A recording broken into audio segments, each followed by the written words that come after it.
The control room of the UHS Vengeance hummed with quiet activity. Commander Jake Morrison stood near the main viewing screen, watching the stars drift past. It was supposed to be a routine patrol. Nothing ever happened out here in the outer rim of human territory. Just endless space, distant stars, and the occasional ice comet. Jake took a sip of his coffee. It was his third cup of the morning shift. He glanced at the crew members working at their stations. Everyone looked relaxed. Some were even chatting quietly about their plans for the next shore leave. Then everything changed. Lieutenant Amy Sullivan sat up straight at her communications station. Her fingers flew across the control panel. The casual smile on her face disappeared. She pressed her earpiece closer and frowned. "Commander Morrison, I'm picking up something strange," Amy said. Her voice cut through the quiet conversations. Everyone turned to look at her. Jake walked over to her station. "What kind of strange?" "It's a signal, very weak. Not on any standard frequency we use." Amy's eyes stayed fixed on her screen. Numbers and waveforms danced across the display. "It's repeating, over and over, like a loop. Can you clean it up?" Jake asked. Amy nodded and began working. Her fingers moved quickly over the controls. Slowly, the static cleared. A voice emerged from the noise. It wasn't human.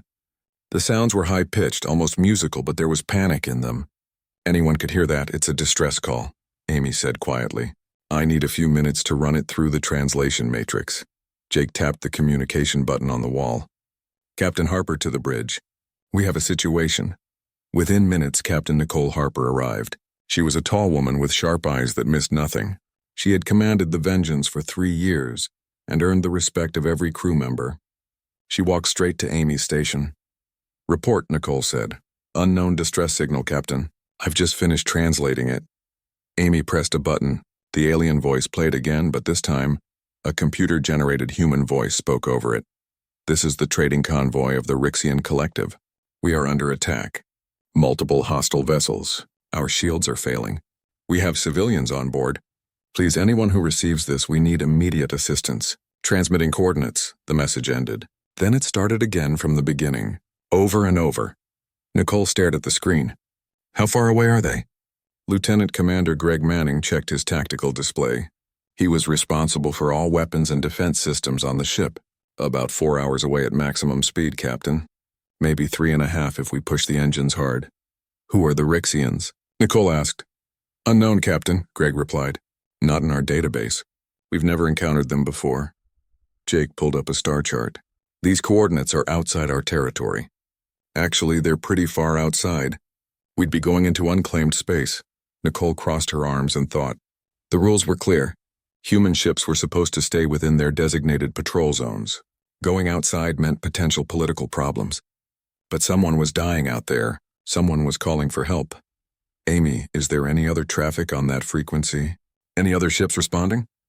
Nicole asked. Amy shook her head. "Nothing, Captain.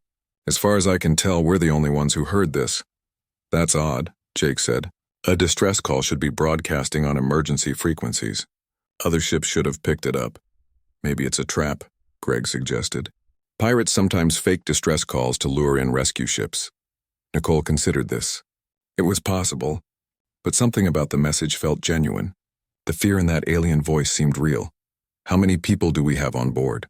Nicole asked. 3,000 crew members, Captain," Jake answered. "All stations fully manned. We're at full combat readiness." Nicole made her decision. "Set course for those coordinates. Maximum speed. Battle stations." Alarms began to sound throughout the massive ship. The casual atmosphere disappeared instantly. Crew members ran to their positions. Doors sealed. Weapon systems came online. In the medical bay, Dr. Peter Collins began preparing for potential casualties. He ordered his team to set up extra beds and check all the emergency supplies. The Vengeance was the largest warship humanity had ever built. It was over 2 kilometers long and carried enough firepower to destroy a small moon. The ship had been designed after humanity's first contact with hostile aliens. That encounter had taught humans an important lesson. Space was dangerous and they needed to be ready for anything. Amy continued monitoring the distress signal. "Captain, the message is getting weaker. I think their transmitter is failing. Or maybe their power is running out." "How long until we arrive?" Nicole asked. 3 hours and 42 minutes, said Lieutenant Steve Patterson. He was the helmsman, controlling the ship's movement. I'm plotting a gravity assist around that star system ahead. It'll shave off a few minutes. Nicole nodded. Do it. Jake, send a message back on the same frequency. Let them know help is coming. Jake moved to a communication panel. What should I say? Tell them that the UHS Vengeance received their distress call and is en route. Tell them to hold on. Amy transmitted the message. They waited for a response. Minutes passed. Nothing came back. Maybe their receiver is damaged too, Amy said. Or maybe they can't believe anyone actually answered. Greg studied his tactical screens. Captain, I'm trying to find information about these attackers they mentioned. No luck so far. We're going in blind. Then we prepare for the worst, Nicole said. Carlos, I want all weapons ready to fire the moment we drop out of faster-than-light travel. Point defense systems online. Shields at maximum. Chief Weapons Officer Carlos Mendez grinned. He loved his job. Aye, Captain. We'll be ready. The ship vibrated as it accelerated. The Vengeance pushed its engines to the limit. The crew felt the pressure, but they were trained for this. Humans had evolved on a heavy world with strong gravity. They could handle forces that would kill most other species. Katie Fleming watched her sensor displays carefully. She was the sensors officer, responsible for detecting anything in space around them. Captain, I'm trying to scan ahead. It's difficult at this speed, but I'm not picking up any other large ships in the area. Just the distress signal source. Keep scanning, Nicole ordered. I want to know what we're flying into before we get there. The hours crawled by. The crew remained at their stations, focused and ready. Some of them ate quick meals at their posts. Others checked and rechecked their equipment. Everyone knew they might be heading into a fight. Nicole stood in the center of the bridge watching the countdown timer. 3 hours became 2. 2 became 1. The distress signal continued its desperate loop, growing weaker with each repetition. Approaching the coordinates, Steve announced, dropping out of faster than light in 30 seconds. All hands. Brace for normal space transition, Nicole called out over the ship-wide communication system. The Vengeance shuddered as it dropped out of faster-than-light travel. The stars stopped being stretched lines and became points of light again. And there on the viewing screen they saw the situation. 3 damaged alien ships floated in space. They were strange-looking vessels, smooth and rounded like seed pods. They were surrounded by 12 darker ships that looked predatory and aggressive. Energy beams flashed between them. Explosions bloomed in the darkness. Target lock detected, Carlos said. Multiple weapons are aimed at the civilian ships. Nicole's voice was calm and cold. This is the UHS Vengeance. We have arrived, and we're ending this right now. The massive human warship moved forward, and the real rescue was about to begin. The viewing screen showed chaos. 3 Rixian transport ships were in bad shape. Their hulls had burn marks and holes. Debris floated around them. The 12 attacking ships circled like sharks around wounded prey. They were firing energy weapons that left bright trails across the darkness of space. Analysis, Captain Nicole Harper said. Katie Fleming's fingers moved across her sensor controls. The 3 damaged ships matched the source of the distress signal. Minimal weapons, heavy damage. Life signs are present but weak. The attacking ships are heavily armed. They're using plasma-based weapons. What about the attackers? Do we know who they are? Nicole asked. Greg Manning checked his database. Cross-referencing ship designs. Got a match. They're Krellian horde vessels, known pirates and raiders. Extremely hostile. They're wanted for dozens of attacks on civilian convoys. Perfect, Nicole said. Though her tone suggested it was anything but. At least we know they're the bad guys. Amy, open a channel to the damaged ships. Let them know we're friendly. Amy worked her controls. She sent out a message on multiple frequencies. Rixian vessels, this is the UHS Vengeance. We received your distress call. We are here to help. Please respond. For a moment, nothing happened. Then Amy's screen lit up. Captain, I'm receiving a response. It's audio and visual. Put it on screen, Nicole ordered. The main viewing screen split. Half still showed the battle scene. The other half showed the interior of a Rixian ship. The human crew got their first look at the aliens who had called for help. The Rixians looked like giant insects. They had 4 arms, each ending in delicate fingers. Their bodies were covered in a smooth shell that shimmered with colors. Large compound eyes dominated their heads. When they moved, they seemed fragile and graceful like dancers. One Rixian stepped closer to their camera. It spoke in those high musical sounds. The translation came through a moment later. You came. We did not think anyone would come. We are grateful. We are so grateful. The Rixian's voice shook with emotion. But then the Rixian looked more closely at the screen, at the human staring back. What are you? You look like hunters, like predators. Nicole tried to smile in a friendly way. We are humans. We received your distress signal and came to assist. We mean you no harm. But the Rixian seemed even more frightened. Other Rixians appeared behind the first one. They were all staring at the humans with what looked like terror. They clustered together, their bodies trembling. Your ship is so large, the Rixian said. Your weapons. We can see them on our sensors. So many weapons. And you. Your eyes. They face forward. You are pursuit predators. Jake leaned close to Nicole. Captain, I think we're scaring them more than the pirates are. Nicole realized the problem. The Rixians had called for help, yes, but they had expected other peaceful species to answer. Not humans, not Deathworlders. To the Rixians, the Vengeance probably looked like an even bigger threat than the Krellian pirates. Listen to me, Nicole said slowly and clearly. We are not here to hurt you. We are here to protect you. Those ships attacking you are pirates. We're going to make them stop. Before the Rixian could respond, alarms blared on the Vengeance. Captain, the Krellian ships have detected us, Greg announced. They're changing formation. Some are moving toward us. On the screen, the pirate vessels turned. They were smaller than the Vengeance, but there were 12 of them. Their weapons began to glow as they charged up. Katie studied her sensors. The Krellian lead ship is hailing us. Let's hear it, Nicole said. A rough, snarling voice filled the bridge. The translation made it sound even more aggressive. Unknown vessel, you have entered a Krellian operation zone. Turn around and leave, or you will be destroyed. This is your only warning. Greg looked at Nicole. Captain, I don't think they know what they're dealing with. They think we're just another cargo ship or maybe a rival pirate group. They're about to learn differently, Nicole said. Carlos, I want a warning shot. Target that asteroid between us and them. The small one. Vaporize it. Carlos Mendez smiled. His fingers danced across the weapons control panel. With pleasure, Captain. The Vengeance had many weapons, missiles, energy beams, point defense lasers. But its main weapons were railguns. Magnetic accelerator cannons that could launch solid projectiles at a significant fraction of light speed. When something moved that fast, it didn't need explosives. The kinetic energy alone was devastating. A single railgun fired. There was no sound in space, but everyone on the bridge saw the result. The targeted asteroid simply ceased to exist. One moment it was there. The next moment it was a cloud of dust and tiny fragments. The shot had released so much energy that some of the asteroid had actually vaporized. The bridge crew watched the sensor displays. The Krellian ships had stopped moving. They were probably trying to understand what they had just witnessed. On the Rixian communication channel, the aliens were making sounds of distress. Such power, one of them whispered. They destroyed that rock with one shot. One shot. That was a warning, Nicole said firmly, speaking to both the Rixians and the Krellians. The next shot will not be aimed at a rock. Krellian vessels, you have 10 seconds to withdraw from this area. Leave these people alone. For a moment, Nicole thought they might actually listen. The Krellian ships hesitated.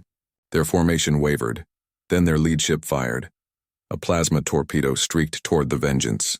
It was a powerful weapon, designed to melt through ship hulls. Behind it came more torpedoes. The Krellian ships unleashed everything they had. Incoming fire, Greg called out. Multiple plasma torpedoes.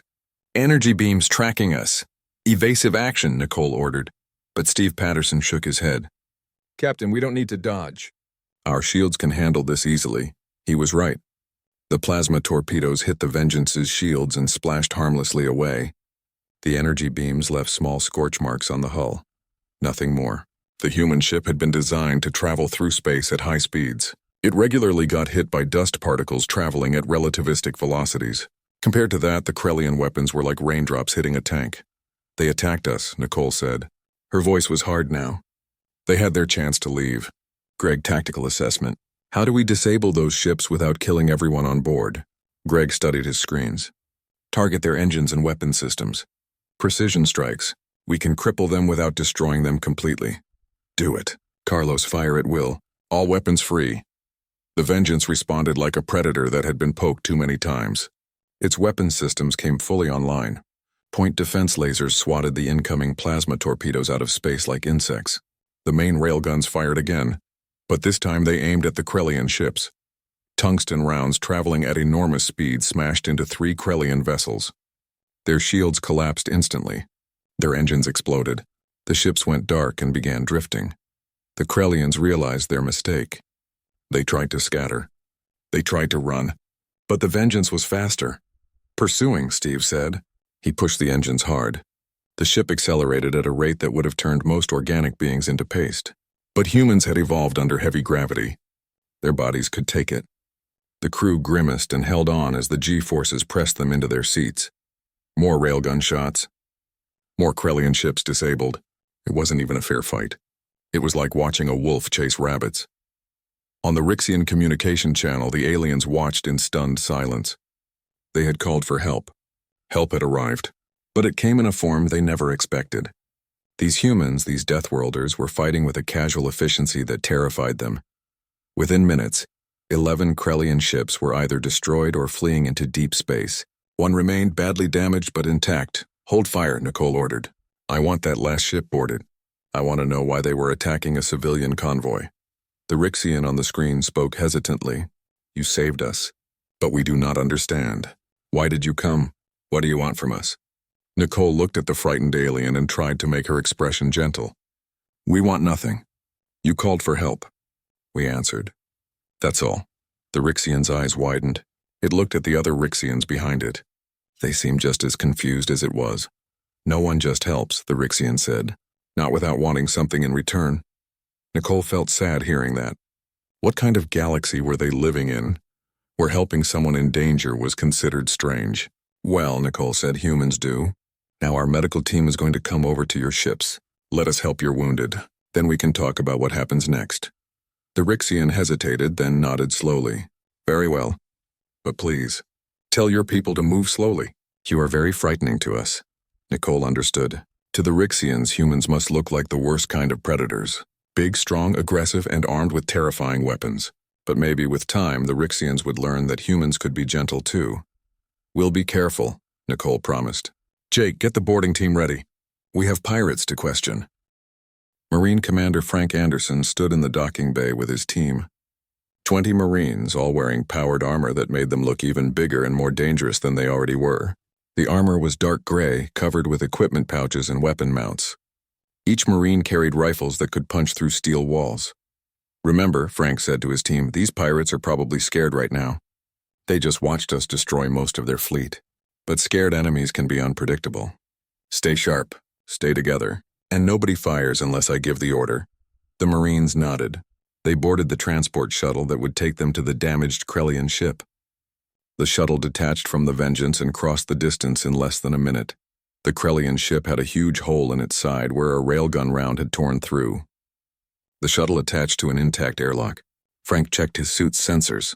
The Krellian ship still had atmosphere, but it was leaking. They needed to be quick. The airlock opened.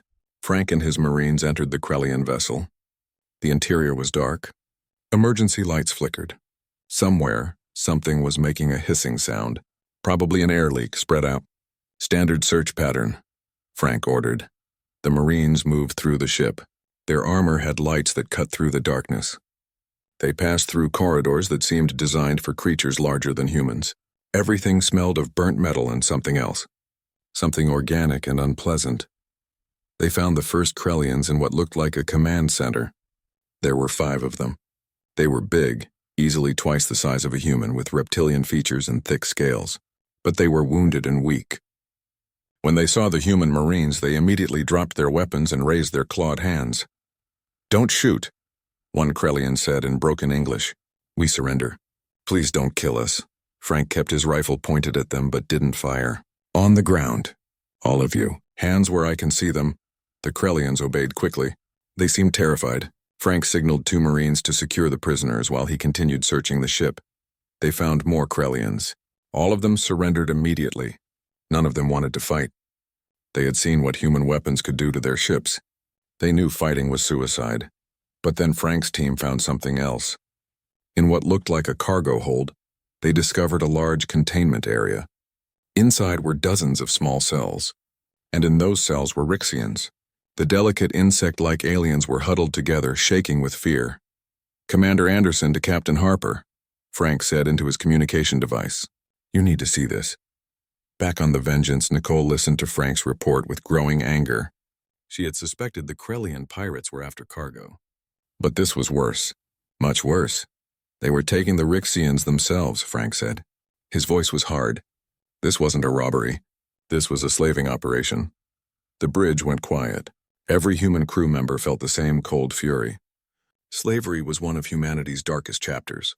For thousands of years, humans had enslaved other humans. They had finally ended the practice, but the shame of it remained. It was now one of humanity's most serious laws. Slavery in any form was absolutely forbidden. "Get those Rixians out of there," Nicole ordered. "Treat them gently. They've been through enough. And bring the Krellian captain to me. I want answers." 20 minutes later, 2 Marines escorted a Krellian into the Vengeance's detention area.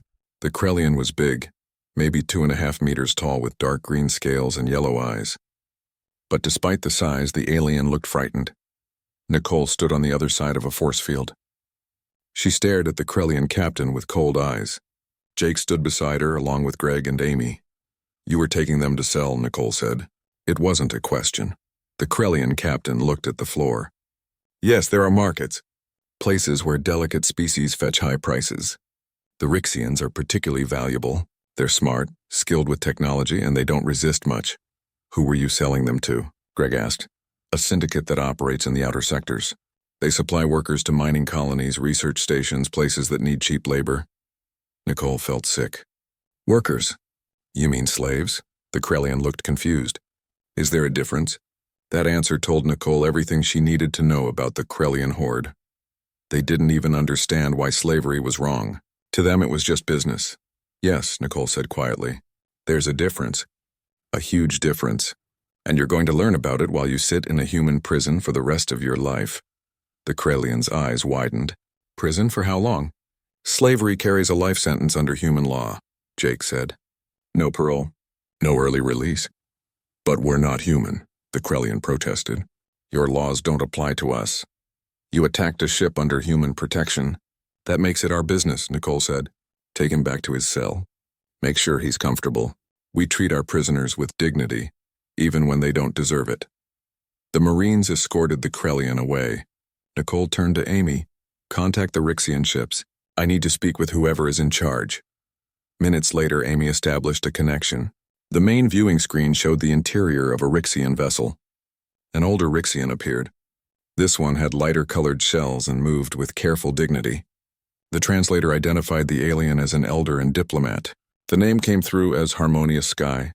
"Captain Harper," Harmonious Sky said. The musical quality of the Rixian language was sad now. "We have recovered the Rixians from the Krellian ship. They are traumatized but alive. We owe you our lives, all of our lives." "I'm glad we could help," Nicole said. "But I need to tell you something important. The Krellians weren't after your cargo. They were after your people. They were planning to sell them as slaves."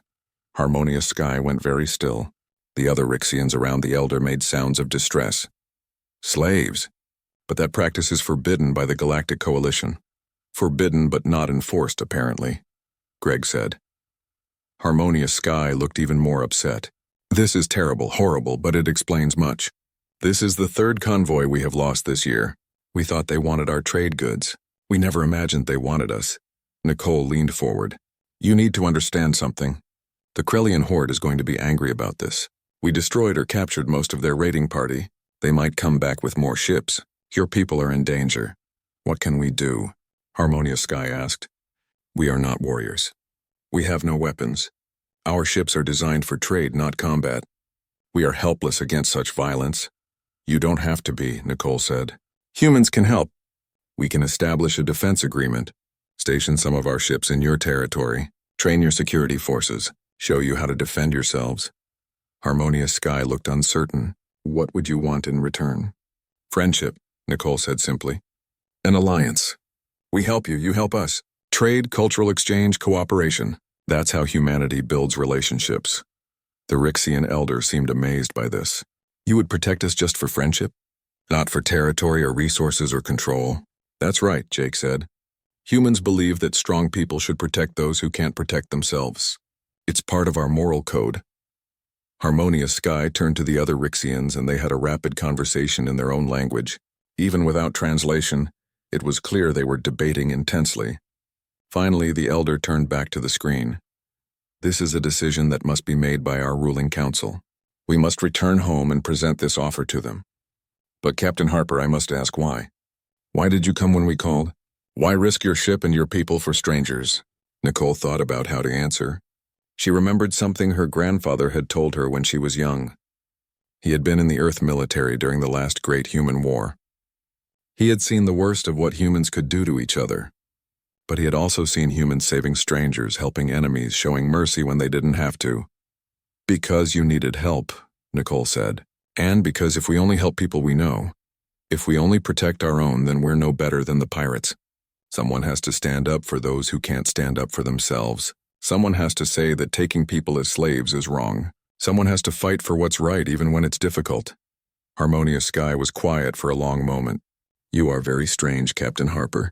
Frightening, but also wonderful. I think the galaxy does not know what to make of humans. The galaxy is going to have to figure it out, Nicole said with a small smile. Because we're not going anywhere. We're here to stay. Then we will bring your offer to our council, Harmonious Sky said. But I believe they will accept. How could we not? You saved us when no one else would. The communication ended. Nicole turned to her crew. Jake, plot a course to escort the Rixian ships home. Steve, stay close but give them space. They're still scared of us. Amy, send a message to Earth Command. Let them know what happened here. What do you think Earth will say? Jake asked. Nicole smiled. They'll probably tell us we caused a diplomatic incident. But then they'll back us up. Because Earth remembers what it was like to be helpless. We remember being the ones who needed saving. And we promised ourselves we'd never let others suffer the way we suffered. The Vengeance moved into formation with the 3 Rixian transport ships. Together they began the journey to the Rixian homeworld. Behind them the captured Krellian ship drifted in space, a reminder that the journey to the Rixian homeworld took 5 days. During that time, Dr. Peter Collins and his medical team worked constantly to help the injured Rixians. Peter was a kind man with gentle hands, perfect for his job. But even he had to admit that treating aliens was challenging. Their biology is completely different from ours, Peter told Captain Nicole during one of his reports. Their bodies are more delicate. What would be a minor injury to us is serious for them. And they're so scared of us. Every time we come near, they tremble. Are you making progress? Nicole asked. Yes, slowly. There's one Rixian, a young one named Gentle Morning, who's been helping us. Gentle Morning works as a navigator and speaks pretty good English. Having another Rixian in the medical bay helps calm the patients. Nicole nodded. Good work, Peter. Keep me updated. Across the ship, other interactions were happening. Ensign Linda Gray, one of the fighter pilots, had become friends with Gentle Morning. They often met in the observation deck, a room with large windows showing the stars outside. Your ship moves so fast, Gentle Morning said. The Rixian's voice was soft and musical. My people's ships travel slowly. We take weeks to go where you go in days. How do you survive the acceleration? Linda shrugged. We're used to it. Earth has strong gravity. Our bodies evolved to handle it. So when we travel in space, the forces don't bother us as much. Earth must be a terrifying place, Gentle Morning said quietly. Linda thought about that. She had never considered Earth terrifying. It was just home. Why do you say that? Because it made you, Gentle Morning explained. You are so strong, so fast, so dangerous. Your world must have been very hostile to produce beings like you. I guess it was, Linda admitted. We have predators on Earth, big ones. We have weather that can kill you in minutes. Earthquakes, volcanoes, diseases. Our ancestors had to be tough to survive. Gentle Morning shivered. Though the temperature was comfortable, the Rixian homeworld is gentle, warm, safe. We have few predators. Our evolution was peaceful. When we reached space, we thought all intelligent species would be like us, peaceful, cooperative. But they're not. No, some are worse than others. But none are like you. You have such capacity for violence, yet you used it to save us. It confuses me, Linda smiled. Humans are complicated. We can be violent, yes, but we're also protective. We care about fairness, about helping others. My grandfather used to say that the ability to do violence isn't the same as wanting to do violence. I am trying to understand, Gentle Morning said. It is difficult. Over the next few days, more cultural exchanges happened. The human crew learned about Rixian art, which was beautiful and complex. The Rixians created music that sounded like wind chimes mixed with bird songs. They made sculptures from crystal that caught light in amazing ways. In return, the humans shared their own culture. This proved more difficult. When Amy showed Harmonious Sky some human movies, the Rixian elder was horrified. "People enjoy watching this?" Harmonious Sky asked after viewing an action film. The movie had explosions, car chases, and fight scenes. "This is entertainment? People dying and fighting?" Amy tried to explain. "It's fiction. None of it is real. We know the actors are just pretending. We enjoy the excitement and the story. But why would you want to experience violence, even fictional violence? Because in our history, violence was real, very real. We lived with danger every day. I think these stories let us experience that danger safely. It's like practice. Or maybe it's remembering where we came from." Harmonious Sky looked troubled. "I do not think I will ever fully understand humans." The food exchanges were equally strange for both species. Carlos invited some Rixians to the human cafeteria. He offered them various human dishes. The Rixians tried a few things and were polite, but clearly found most human food too strong, too spicy, too intense. "What do you eat?" Carlos asked. "Mostly plant nectars and fungal growths," one Rixian explained. "Things that are soft and sweet. Your food has so much salt and spice. How do you tolerate it?" "We like strong flavors," Carlos said. "Makes life more interesting." When Carlos tried Rixian food, he found it bland and tasteless. But he was polite about it. Cultural exchange went both ways, and both sides had to make efforts to understand each other. One evening, Jake organized a meeting between the human senior staff and Harmonious Sky. They sat in a conference room, humans on one side, Rixians on the other. The goal was to discuss what would happen when they reach the Rixian homeworld. "Our council will want to meet you," Harmonious Sky said. "They will have many questions. They will be afraid, but also curious." "We understand," Nicole said. "We know we're not what you expected when you sent that distress call."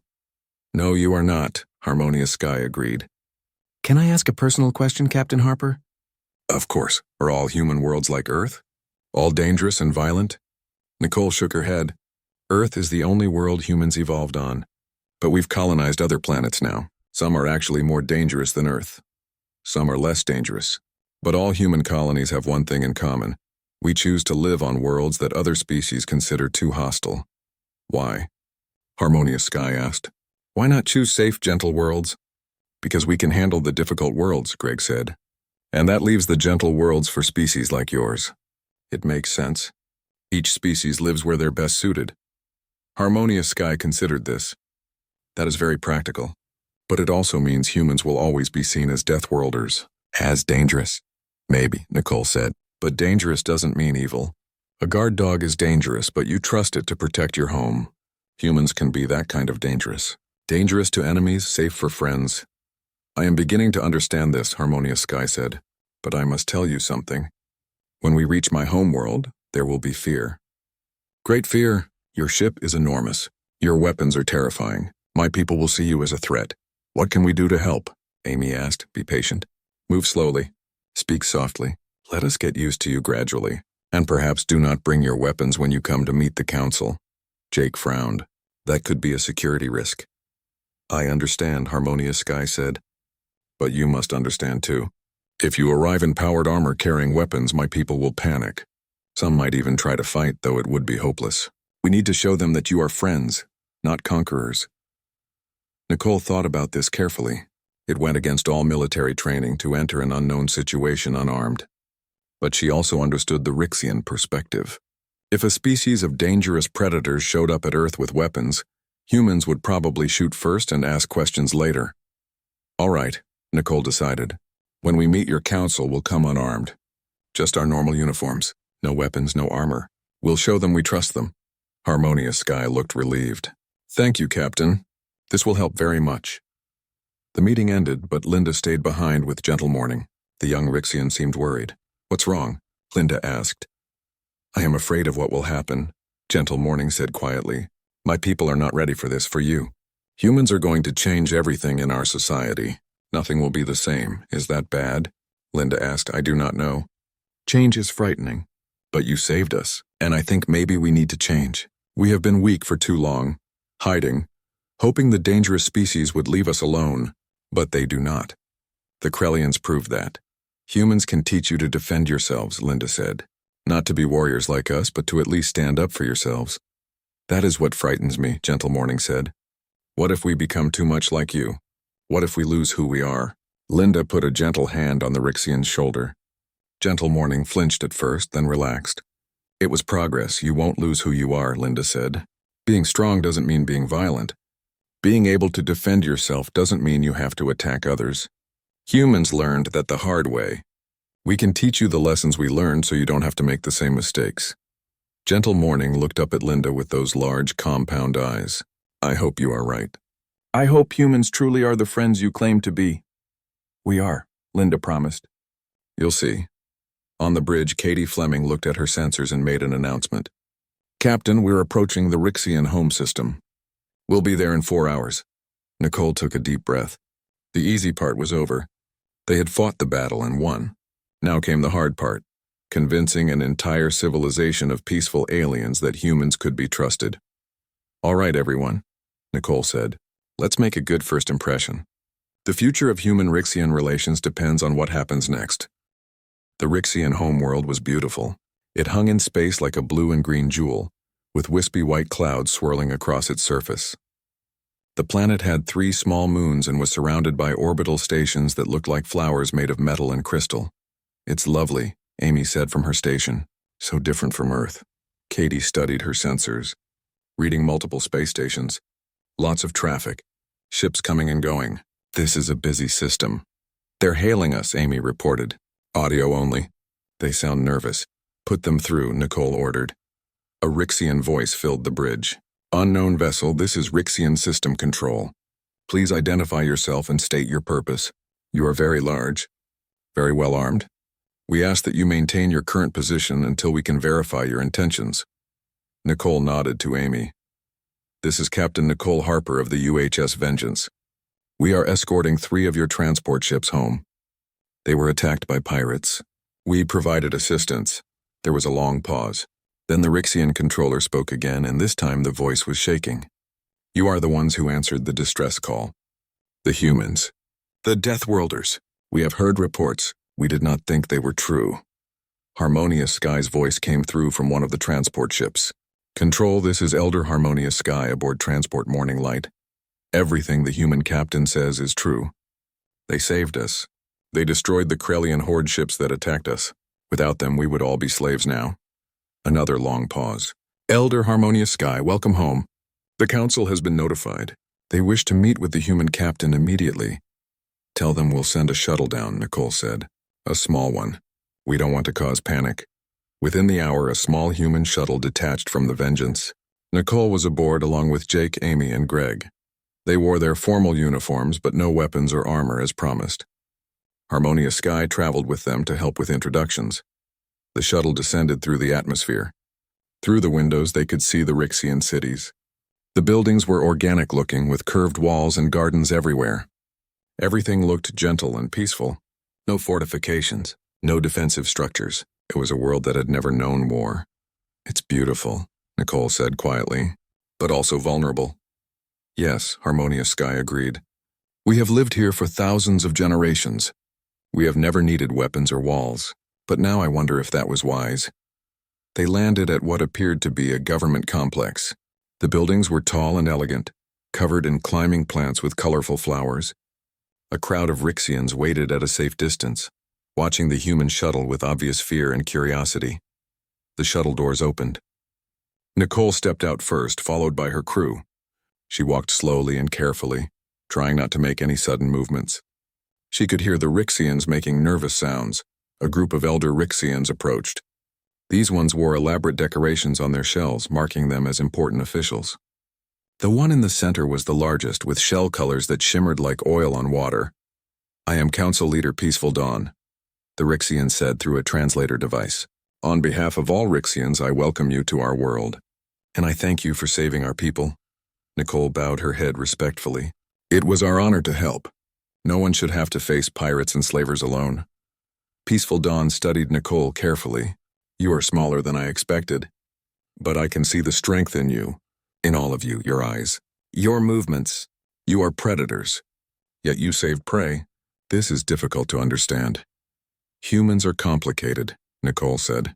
We have the capacity for violence, but we choose when to use it. We believe in protecting those who cannot protect themselves. Come, Peaceful Dawn said. The council wishes to speak with you. We have much to discuss. They entered a large chamber. The walls were made of crystal that caught the light in beautiful patterns. The council members sat in a circular arrangement. There were dozens of them, all elderly Rixians who had lived for many generations. For hours, Nicole and her crew answered questions. They explained human history, human culture, human technology. They talked about Earth and why it was classified as a death world.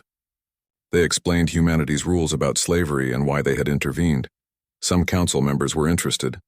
Others were clearly terrified. A few were openly skeptical that humans could be trusted. Finally, Peaceful Dawn raised a delicate hand for silence. Captain Harper, you have offered to help protect our people, to establish a defense agreement.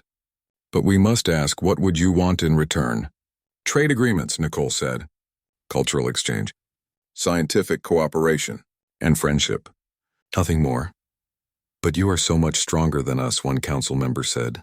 What stops you from simply taking what you want? From conquering us? Nicole had expected this question. Because conquest doesn't work in the long run. Look at human history. We spent thousands of years conquering each other. It led to nothing but suffering. We learned that cooperation is better than domination. Partners are more valuable than slaves. Jake stepped forward.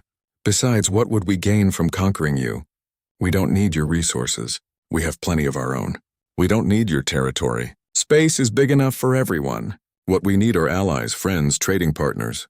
You can't force someone to be those things. They have to choose it. The council members talked among themselves in rapid Rixian. The musical sounds filled the chamber. Finally, Peaceful Dawn turned back to the humans. This is a decision that will change our entire civilization. We need time to consider it properly. Will you wait? Of course, Nicole said. Take all the time you need. We're not going anywhere. The humans were given quarters in the government complex. They spent 3 days on the Rixian homeworld while the council debated. During that time, they met more Rixians. They toured the cities. They learned about Rixian history and art and science. Linda came down from the Vengeance to spend time with Gentle Morning. They walked through gardens together talking about their different worlds. What is Earth really like? Gentle Morning asked. Beautiful, Linda said, but also dangerous. We have storms that can level cities, animals that hunt in packs, diseases that killed millions. But we learned to survive. We learned to work together. And eventually we made Earth into a home. I cannot imagine living on such a world, Gentle Morning said. But I think I understand now why you are the way you are. Your world made you strong because it had to. On the 4th day, Peaceful Dawn summoned the humans back to the council chamber. All the council members were present. The atmosphere was serious. Captain Harper, Peaceful Dawn said, the council has reached a decision. We accept your offer of alliance. We ask that humans establish a defensive presence in our system. We ask that you train some of our people in security and protection. And we ask that you help us join the larger galactic community as a species that can defend itself. Nicole felt relief wash over her. We accept. And we promise that we will never abuse this trust. Your sovereignty will be respected. Your culture will be protected. We're here to help, not to control. There is one more thing, Peaceful Dawn said. We wish to share something with the galaxy. We are sending a message to all species on all frequencies. We are telling them that the Rixian collective has allied itself with humanity, that we have chosen Deathworlders as our friends and protectors. Greg looked concerned. That might cause problems. Other species might see it as a threat. Let them, Peaceful Dawn said, and there was strength in the elder's voice. For too long we have been afraid, hiding, hoping that if we stayed quiet and peaceful we would be safe. But the Krellian attack proved that was a lie. Now we choose a different path. We choose to stand with those who will stand with us. The message went out across the galaxy within hours. The reaction was immediate and intense. Some species were outraged. Others were curious. A few were frightened. But many, especially smaller and weaker species, started to wonder. If the Rixians could ally with humans and find protection, could they do the same? 2 weeks later, the Vengeance was back on patrol. The crew had received commendations from Earth Command. A permanent human defense station was being constructed in Rixian space. Human military advisors were already beginning training programs for Rixian security forces. Jake and Amy stood in the observation deck, watching the stars. It had become their favorite place to think. "Everything is going to change," Amy said. "We didn't just save one convoy. We started something bigger." "I know," Jake said. "Other species are going to want what the Rixians have: protection, security, someone to stand up for them. Can we do it? Can humanity really become the galaxy's protectors?" Jake thought about this carefully. "I don't know. But we can try, and maybe that's enough." A new alert sounded on the bridge. Katie's voice came through the communication system. "Commander Morris and Lieutenant Sullivan, you need to see this. We just intercepted a distress call.